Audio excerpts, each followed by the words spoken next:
Hi, welcome to Recruitment Reimagined, the executive podcast where we talk about the future of the recruitment industry. And once again, I'm delighted to say I'm joined by Toby Remond, my guest, and Hello. the owner of Op2B. Hi, Toby, how are you doing? Yeah, I'm good. Yeah, as Ian said, I'm the owner and founder of Op2B, and I'm also a fractional CAIO. And you spend, for anyone who's not watched any of the previous podcasts, Op2B is AI, well, I'll let you describe it. AI automation consultancy. So it's a new growing business space, very quickly evolving, I'd say. Good.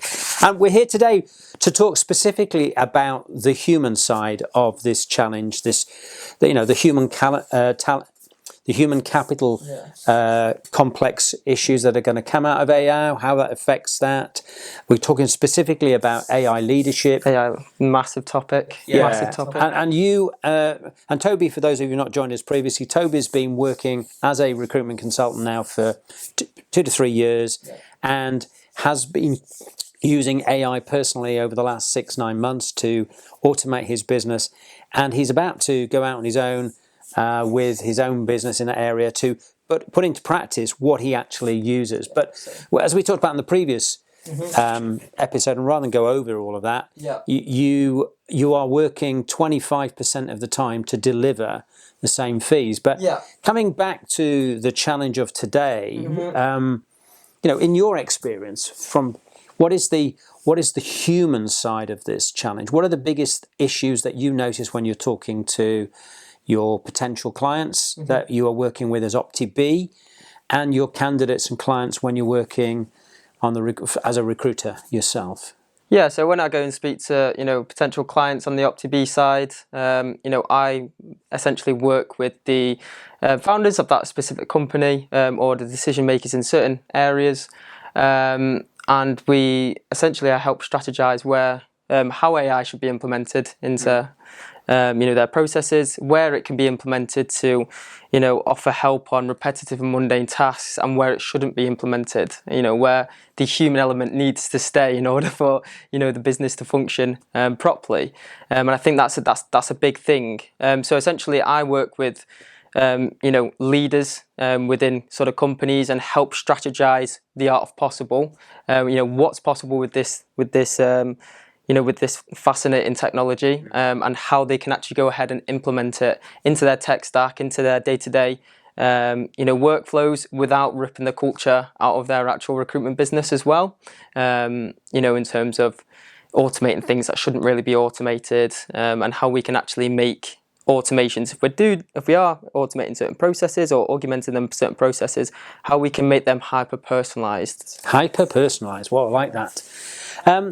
And we were talking off air, and we've talked previously. You and I have been talking specifically about AI now for about 12 months, but we've talked many times about the elements of the recruitment process, both with clients, with candidates, and also with as leaders with staff, which are very much human driven. They are the human skills, and I think we've talked about.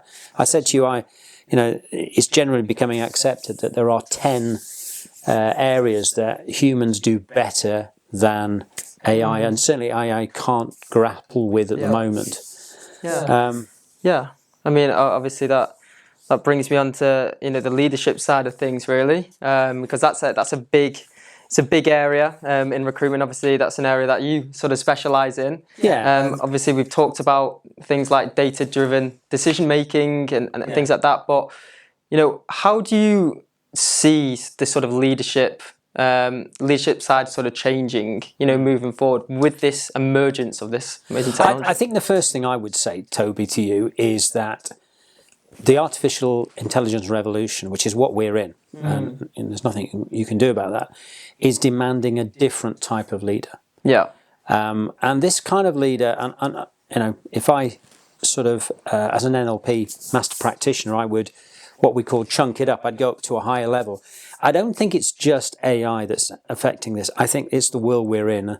There's an expression that's been around now for a good 10, 15 years, been used in business, and that's called VUCA. And that is about the world we live in is a VUCA world. That means it is full of volatility. The change that is happening in the world is the speed of change, the velocity of change is phenomenal. There's a huge amount of uncertainty. So business leaders are having to make decisions where they don't know all the facts. You know, if I grew up in the 20th century and you were able, businesses who had the same operating model for 60, 70 years, there's some research that's out there, and I'm happy to share the information with people if they want to know, where the average business model in the 20th century lasted 60, 70 years. The average business model in the 21st century, in the early days, lasted about 10 years. And if you think about the mobile phone, that came in and that's been here 10 years. The average business model as we move into the second quarter of the 21st century, the estimates are that the average business model is lasting 3 to 5 years. So the speed of change is phenomenal. There's a high degree of uncertainty, it's more complex, and business leaders have to make decisions which are in a very ambiguous way. They don't know the answers. They don't know if I do this or if I do that. So it demands a different style of leadership. I think we've moved away from the charismatic leader who has all the answers, or the MD or the entrepreneur. I think modern businesses that I work with are much more collaborative. They recognise that the leadership team has to have skills, and they complement each other. And I talk about, on the leadership training we do, I often talk about VUCA leadership. And in VUCA leadership, the way you counteract the volatility, the uncertainty, the complexity, and the ambiguity, first of all, you combat volatility with vision. And every business needs a vision. And the vision, as Simon Sinek would say, doesn't start with the what you're doing, it starts with the why you're doing it. And it has to be a why. Businesses have to have a purpose, because if they have a purpose, then if the world changes, that purpose can maintain, as long as it is towards a higher ideal, people can recalibrate, they can refocus. The storms come, they just go round the storm, or they adapt for it, they adjust for it. So that's the first thing that people need, is a vision, and that's very important. And we've spent a lot of time working with people on the vision, and we're introducing a training program, which is to help people come up with a vision. It's Recruitment Reimagined is the training, so that's what we're doing. You overcome uncertainty with understanding. So as leaders, we need to give our people a better understanding about the world they're in, understanding about the challenges ahead. And one of the ways you can do that is you can get better data. And we talked about this in an earlier podcast. We talked about the fact that I think the example we gave was, you have a note taker. If you're a recruiter and you have a note taker, you can use that to go into your CRM. The quality of the information that's in there. So then, as a business owner, you can then run analysis of the information that's on your CRM to look at. When we talk to candidates and ask them this question, what response do we get? When we ask them that question, what response do we get? So that, I think, is how you overcome understanding, because you're able to give them better data-driven information. And you can overcome complexity with clarity. Again, being clear with the people that you lead and having clarity. And again, data gives you that. And then the final A, which is obviously ambiguity, how do you overcome that? We've talked about this before. In fact, you mentioned the word in the last podcast. It's agility. Businesses need to be agile. I think that's from my point of view. Go on, please. Yeah, from my point of view, I think the AI world that we're headed into now. I went to I was part of the A360 conference that my dad went to in California, which is about how AI and robotics are essentially going to change the world over the next 3 years, if they could even look that far in the future, because the state of change that we're about to head into is just massive, because AI is going to speed everything up. So I think agility is a fundamental key skill that leaders will have to have. And we've talked about this. We've talked off air about how your role as a chief artificial intelligence officer supporting SME recruitment business owners. You know, you become part of that leadership team. You call it a fractionalized CIO, CAIO, and I think that is important because I do think, okay, in my day I was a non-exec, or I am a non-exec, so that's one of. But it's the same sort of principle, and there are virtual FDs, there are virtual HR people, and definitely an advisor working with a board, helping people see the art of what is possible. Also, the art of what is not possible, I think, is important. Yeah, massively. And we've talked about tech bloat. Yeah. We've talked about how people are spending huge amounts of money on tech, which just basically has a very short shelf life. Yeah, and 100%. And I think the way that businesses and SaaS businesses, so software as a service businesses, obviously they're offering a huge discount for a year's membership of one of specific platforms. But yeah, in a year's time, that platform might not be necessarily top of its game in terms of what it can potentially offer for that service.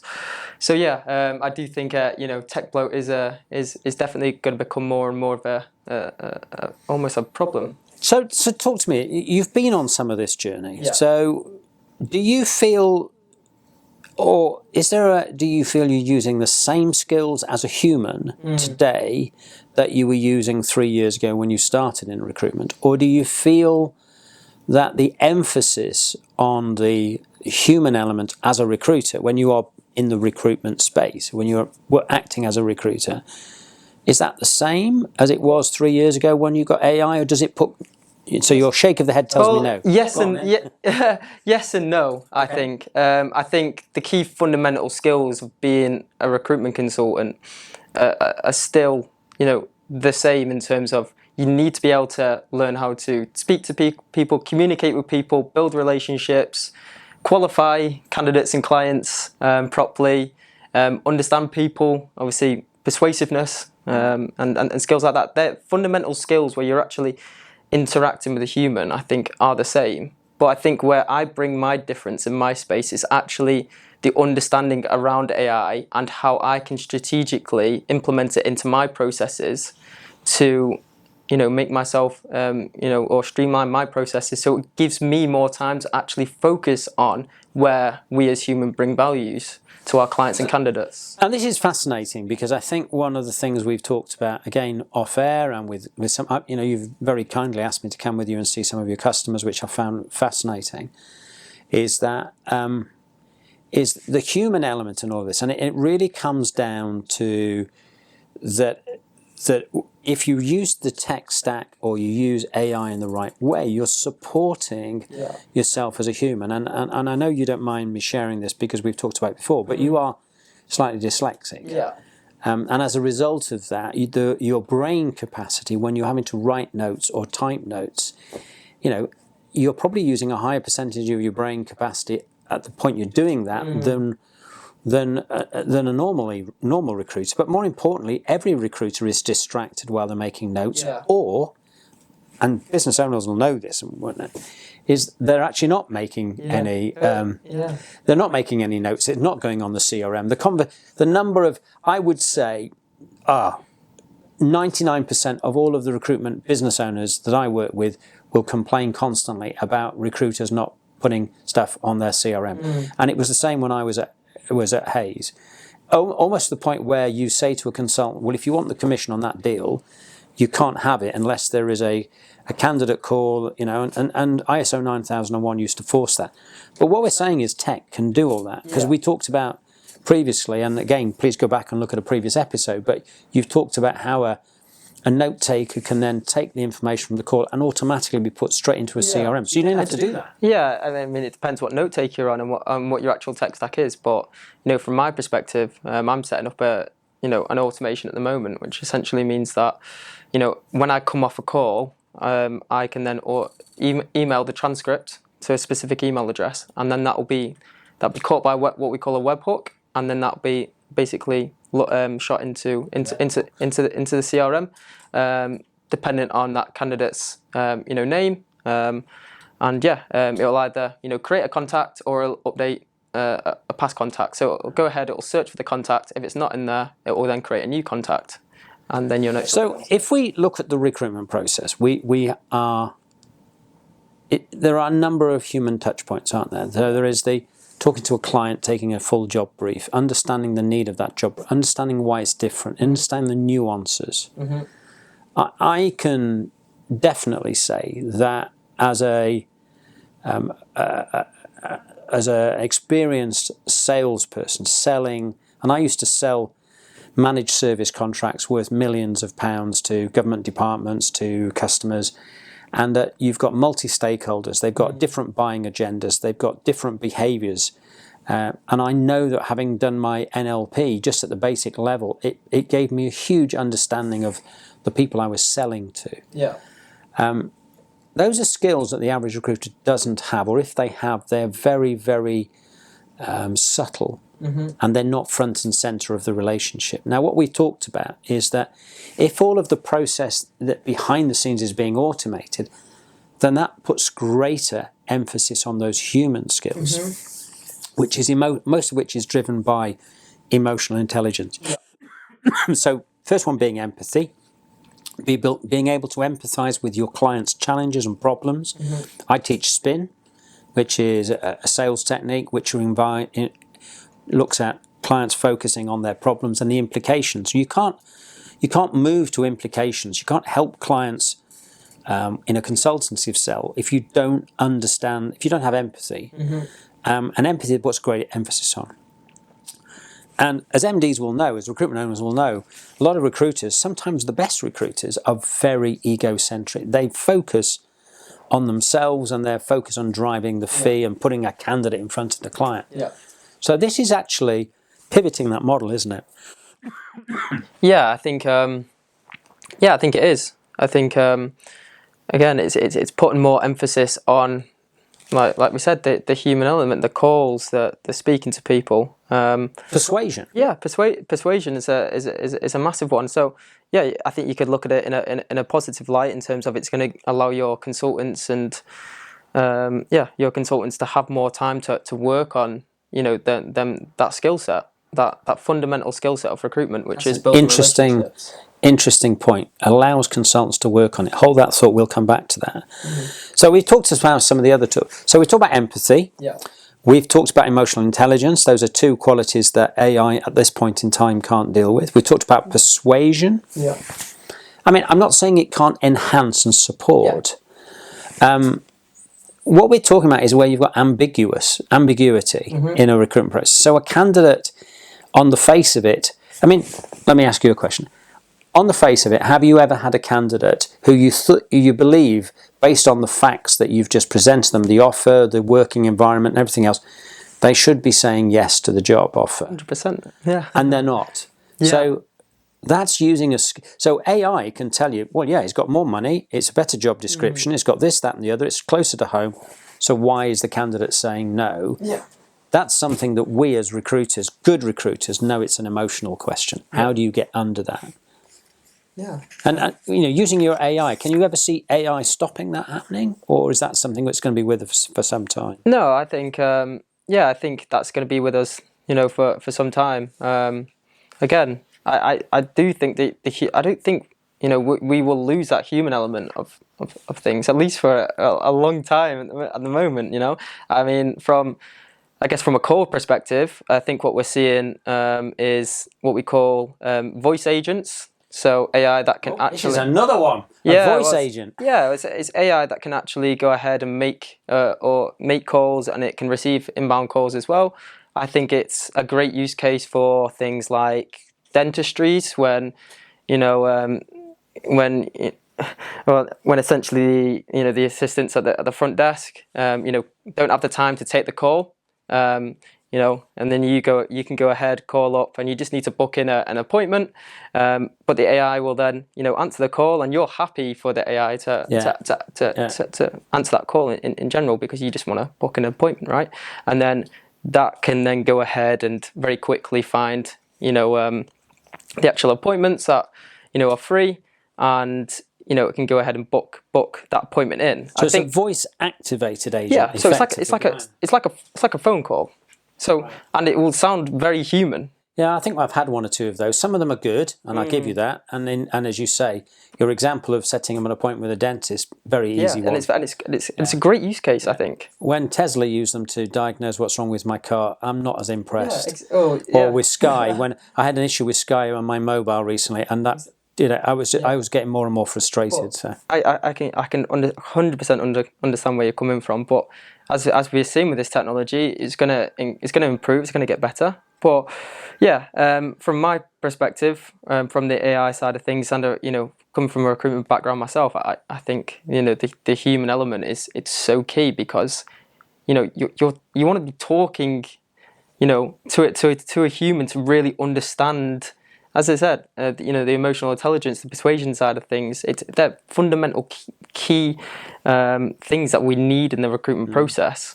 I mean, again, a client-facing, but it's also a candidate-facing skill is negotiation. If you're negotiating with a client on fees and whether I can even get exclusivity on a job, that's a skill. That's a human skill. That is not something. We've tried this for years. We've tried to move to this. Commoditized buying and selling of procurement and automated procurement systems. It doesn't work. Yeah. Because the recruitment process is a much more complex process. Yeah. So negotiation and negotiating offers, again, it requires so much human understanding. It goes back and relies on some of those other skills: persuasion, empathy, which we've talked about. Relationship building, a big one of mine. Really big one of mine. I mean, businesses, when we go into economic downturn, those that have relationships thrive and survive. Those that don't are no longer with us. And I've been through 4 or 5 recessions in my career. And when I was in recruitment as a recruiter, I was very fortunate. God blessed me with some good relationship skills, and I was able to retain my clients during those recessions, and often would pick up more clients. But those that are, bashing CVs out the door, just firing them into the highest bidder, those are the ones that tend to go by the wayside. So again, relationship skills. So there's quite a lot of skills here. But just coming back to that same, I said, let's touch on that. You said earlier about getting consultants to upskill on these things. Now, for me as a coach and a trainer, that's a key question. I mean, do you see there being recruiters out there who aren't capable of upskilling these things we've talked about? No. Do you think everybody can learn to be more empathetic and to be better negotiators? Well, yeah. I think if you're coming into recruitment, I mean, I was always quite a quiet lad growing up and things like that. You were, Toby. I remember it very well. Yeah. But I have had to work on my people skills, building relationships, and things like that. So, do I think everyone can work on elements of that? Yes. Do I think everyone's got the mindset to work on everything, skills like that? No. Okay. I think you need to want to be better at things in order to. I mean, I will tell you as a business coach that I'd agree with that. People have the capability. People can change if they want to. But you've just used the right phraseology. Have they got the mindset? And there are. Sad to say, I coach sometime. Well, I added up one year. It was nearly 100 people in a year I've been involved with coaching, and I would say out of those 100 people, it's sad to say. I would say 25% definitely you can coach them. They're coachable. They want to learn. They're eager to learn. They're eager to change and move on. There's a big block in the middle there, 50%, which you possibly can and can't. But you, as a trainer and a coach with a lot of experience now, you have to be able to find the right key to unlock them. And I'm delighted to say I've been able to unlock quite a few people. But there's an awful lot of people at the bottom end there, 25%, who could change if they wanted. But for a whole raft of personal issues in their background, which I don't want to go into, but some people, the thought of going in to dismantle why they behave in this way, and they've got trauma in their lives. Let's use that as an expression, which has meant that they can't, and they've built this kind of like this is who I am, and I'm this kind of person, and if you don't like me, well, Yeah. tough, go away and be somebody else. So, so yeah, I do think, and I do think this is part of what MDs need to think about is the future, which is that, yeah, not everybody is coachable. We have a saying in my game, which is, you know, if the world changes, then you either change the people or you change the people. Yeah. Okay. And we're probably coming towards the end. I don't know how much time we've got left, but you know, we probably need to sort of start thinking about this. But yeah, that's what employers need to think about. That's what business owners need to think about is, you know, as we move into this space, not everybody can go on that journey. But at no point today have we said AI is going to replace the human in this process. Am I correct? No, I don't think it is. I think it's gonna, as I said, it's gonna give, you know, the humans more time to do what they should be doing, which is the message that we've portrayed over these last couple of episodes. And yeah, it's the message that I truly believe in. I think, you know, business relationships, and I think one thing that we've actually not touched upon is, you know, that almost like social media funnel, if you understand where I'm coming from a LinkedIn point of view. You know, that outreach, you know, your network of people that you can actually, and people that are engaging with what you're trying to build. I think that's going to be massive moving forward. That's going to be a big differentiator. What, the network you have? Yeah, the network that you have, the personal brand that you're trying to build, you know, yeah, and things like that. I think that's going to be a big differentiator moving forward. Our mutual friend, Simon Bucknell, who is coming on another podcast, and we're having in the next couple of weeks, he is very much into personal brand. He helps CIOs and CTOs and tech people build their personal brand. And I know from my journey 15 years ago when I left Hayes and came into this game, and that the advice I was given, you need to build a personal brand. And there's a great book by Gary Vaynerchuk called Crush It, which I read many years ago, which is about building a personal brand. And I do think that's very important. Yeah. I mean, if you can, Toby, I'd like you to come back again, and maybe we can talk a bit more about the tech stack and the tech tools and what you've used and what we haven't used, because I do think that's very important. And I think I've finally persuaded you that you are willing to, not necessarily on the next one, but on the one after that, maybe a discussion about the tech itself and give us a live demonstration on air. And, working. Yeah, that would be really good. Okay. But I think we're going to have to call it a day for today. I'd like to thank my guest, Toby Remond from OptiB. I think hopefully it's been useful to you. We've talked and explored about the human capital side of recruitment and where that's going. And I think for those of you who are interested, feel free to message either myself or Toby on LinkedIn, and we'll certainly be putting those links up. But thank you very much, and look forward to seeing you again soon. Yeah, thank you.